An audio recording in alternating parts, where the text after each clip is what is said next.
Hi everybody, it's me and I'm here with an overview of our next great artist lesson and project. We will be continuing our famous artist series for our 3rd through 5th grade students, and we will be telling them all about a Mexican painter who has international appeal and is famous internationally for painting with bright colors and symbolism her pain and isolation brought on her many medical problems and injuries. Of course, we are talking about, if you can't tell, we are talking about the iconic Frida Kahlo. So we begin where we always do, and we discuss the basic facts about the painter. As you can see here, she was born in Cayocan, Mexico City in Mexico. And this is her actual full name, Magdalena Carmen Frida Kahlo y Calderón. She, of course, goes by Frida Kahlo. She was born to a German father and a Spanish-Mexican mother, but they lived in Mexico. And she is, there are 6 sisters, 2 from her father's previous marriage, and then 4 from the marriage with her mother, and she was the second eldest in that family. And at the age of 6, Frida contracted polio. And it didn't slow her down because her father encouraged her to power through. He said to her that she needed to gain strength and mobility, so he made sure that she played soccer and she swam and she even wrestled, which of course was unheard of in those days. And her art career, well, not actually a career, but she started as an artist. She loved to paint and do art and things of that nature when she was a small child. So those are the beginnings of who Frida was, that foundation, the powering through, the ability to not be a victim to what has happened to her, but rather try to power through those events. And that comes into a very big play as we go on to hear about Frida Kahlo. At the beginning, I mentioned that Frida Kahlo was famous for painting her pain and isolation with all of her medical issues and injuries. And it wasn't just about what happened to her at 6 by having polio, but at the age of 18, this is what happened to her. She got into a horrible bus accident, and here's the list of her injuries that you see on the left side. In fact, that bus accident that she was in made her bedridden for 3 months. And she was bored, and so her parents had a special easel built for her where she could lie in bed and do art. And she started watercoloring. That is really where her artistry took off at that age of 18 when she was bedridden. She found inspiration and she found a way to put her feelings on a canvas.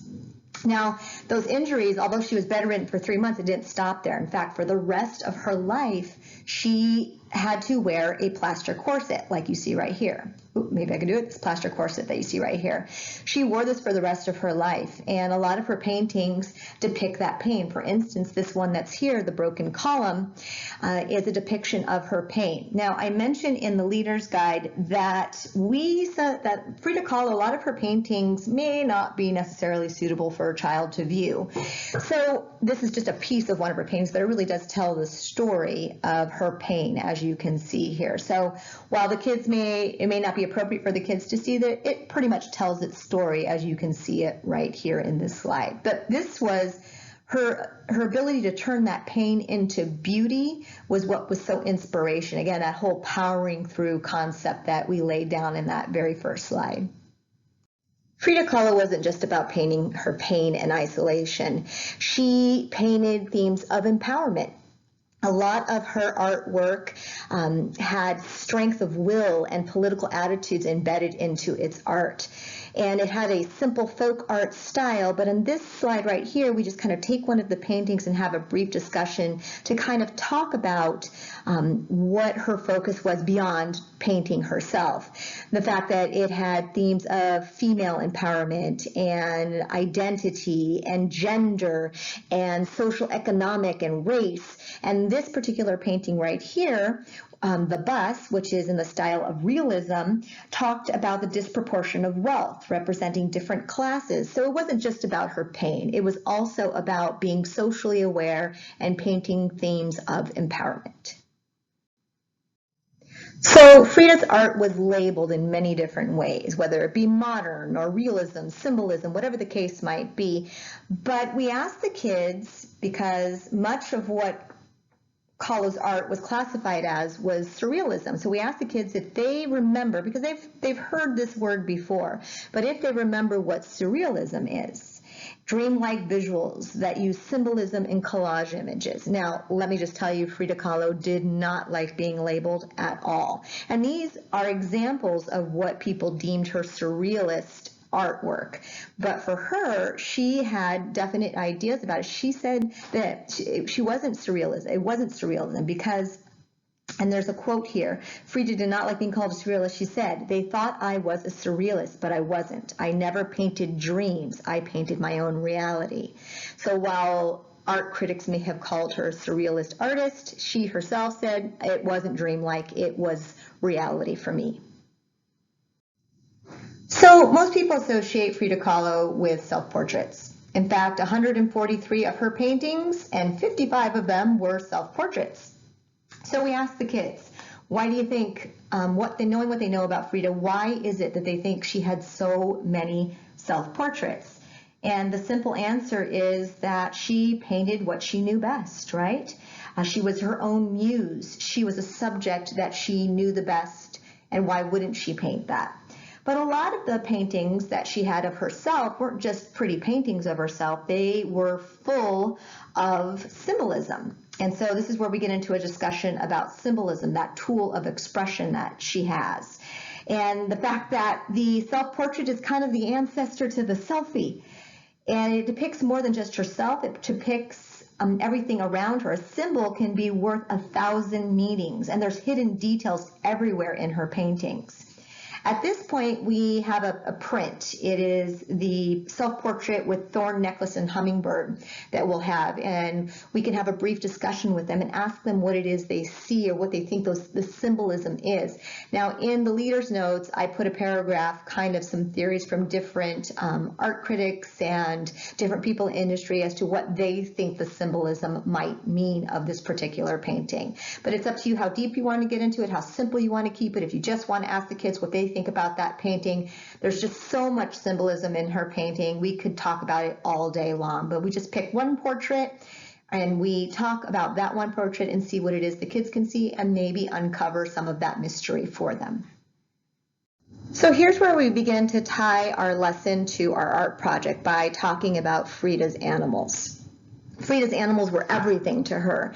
She was married to Diego Rivera, of course, a very famous artist, and due to her injuries, she wasn't able to have children. They were not able to have children at all. But what she did have were these beautiful animals, and they were very unique animals. She had an eagle, she had parrots, she had spider monkeys, she had a deer, and she had these dogs, which I know you're going to look at the word on the Leader's Guide and go, how do you say that? It is a Xoloitzcuintli. Yes, a I can't even say it right. Xoloitzcuintli.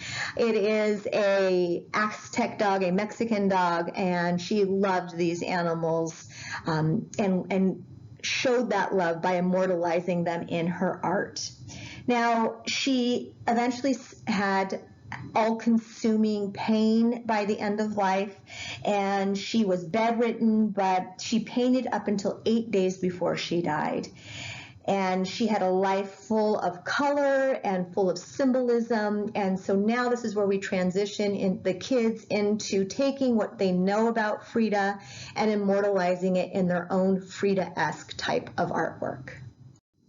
So there's a couple of visuals on here about their project, and we just asked them to take a look at it and have a guess as to what their art project might be. These two are related. There's an animal on there, there's these bright colors, and there is Frida herself adorned with these beautiful flowers that she was famous for wearing and for painting. And the symbolism, the heritage symbolism that is behind the national heritage symbolism and celebration of it that is behind it. These two things will be merged together in their project. So let's take a look at what that project will be. All right, it's project time, and the kids are going to be Frida Kahloing their favorite animal, whether it be their pet or just their favorite type of animal. They're going to turn it into a Frida Kahlo by adding a flower to it. There are three symbols. If you do a Frida Kahlo artwork and you add these three symbols, they're all going to know that it is a tribute to Frida Kahlo. It's Frida Kahlo-esque. You have a flower on the top of the head, you've got some bright lips, and you got the eyebrows, of course. So you should have a table set up with all of their art supplies, with their some oil pastels and with some chalk pastels. Now, chalk pastels are very messy, and those of you who've never worked with it before, while they are messy, we're going to give the kids some tips as to how to work with these chalk pastels. And our 1st through 2nd graders have a project where they work with chalk pastels. Our 3rd through 5th graders can handle this just fine. But the reason why we use chalk pastels for this particular project is that they are so vibrant. They are so beautiful and vibrant, and they're easy to smooth out and to use. So what we want to tell the kids first, before you let them get any supplies, is that you want to have them draw a rough draft. So I'm going to show you my finished product here. Hold on one second. Here's my finished product. I haven't glued this yet, but here's my finished product. This is my doggie. This is my doggie, Harley. And a little flower right there. But before I even drew that, I did a rough draft of it. I took a piece of paper and I just kind of planned out and drew what it was I wanted to do. Now, the reason for this is because once you start coloring on a piece of black paper, kids kind of freak out because there's no take-backs, right? So if they draw it out first, then there's less anxiety about the space of it and how big it should be, because this head of their favorite animal should take up the entire page. It should be the main focus, the selfie of the animal. So encourage them to do a rough draft. Then we got step 3 here. On step 3, they're going to take oil pastels and they're going to create an outline of a forward-facing head, a neck, and some human shoulders, no body. And that the head should take up most of the page. Now, we do the outline in oil pastels because it's kind of easier to work around with the chalk pastels versus doing the chalk pastel and the outlining in chalk pastels.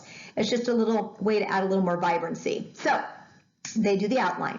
Then they color in the outline with the chalk pastels. Now, at this point, there are some chalk tips that are layered into the leader's guide. This is where I really kind of go over some of those tips with them. And those tips, they're all laid out here. The chalk, we're going to pass out a piece of newspaper.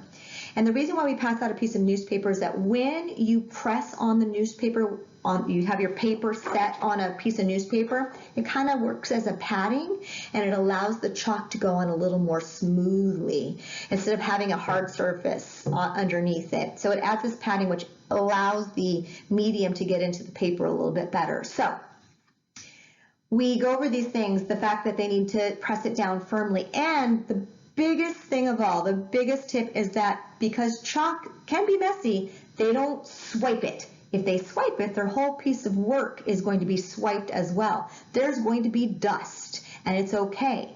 But the number one thing that you need to express to them, and I would just take a piece of scratch paper and show them. I would just draw a circle on a piece of scratch paper and then take your hand and go like this, and they'll see that their entire art piece will be ruined if they do something like that. When it comes to working with chalk pastels, it's all about blowing or taking the page and doing this to get all that dust off. So I would really encourage you to go over all the tips, the chalk tips that are in here with the kids, so that they're very well aware of the pitfalls of not using the chalk pastels appropriately. All right, so once they've colored in the chalk pastels, and then down here, I'm going to take away my little video right here. Oops, maybe I am, maybe I'm not. Hopefully, there it is, hold on. Oh, I can't take my video away, oh my goodness. Well, down in the bottom right corner, there's a little tip for you to remember to go over these chalk tips with them. And it also shows, there's two sides to it. One side shows them just how it would look, as you can see right here on the left side. Let me do this. Right here is what it looks like when you color in with chalk. And on the right side, it shows, which I can't show you, on the right side, it shows how they can blend it. One of the cool things about chalk is it's easily blendable, that they could take their finger and just really kind of soften and smooth out those edges. Again, this is all in the tips as well. I would really encourage you to go over that with them and kind of point that out to them. And the chalk, because it blends in so well, you can really fill in the entire head of the animal that you are doing with smooth, vibrant color. All right, so once they've done their chalk pastels, They then need to add their small details. Now, it's all about layering when it comes to chalk. You do your underneath color first, like the skin color of the animal, and then you add all your details, whether it be, as you can see here, the eyes or the little dots or anything that they're going to add into it needs to be layered on top. Now, they can layer with chalk pastels. They can also layer with oil pastels on top of the chalk pastels. It just kind of makes everything pop. So if you look at my example here, these black lines that I got right here, well, my little thing's not working. Hold on, maybe it is. Nope, not working. The lines underneath its jaw are all done with pastels, and done with oil pastels to kind of give a really harsh line. But it's all about those details that get layered on top. Now, make sure that they understand with those small details, in order to make it Frida-esque, they got to add the red lips and the eyebrows. They can even add earrings if they wanted to make it more Frida-esque. But that is really going to tell the tale that this is a Frida animal. Then at the very end, they're going to pick a flower and a couple of leaves. They can either pick, they only get one flower because the flowers are pretty big, and they can do 1 or 2 leaves, and they're going to glue them into place on top of the head of their Frida animal. And that's our project. I hope it goes well. I hope they have a little whimsy to it and they laugh at it. I think it'll be really fun for them to kind of immortalize their own love for their animal and kind of pay homage to the one and only iconic Frida Kahlo. Thank you, and if you have any questions or comments or concerns, you know how to find me, hopefully. You guys can email me or you can pick up the phone. I love to chat, so I will talk to you soon. Good luck and happy creating, and I'll see you in the hallways.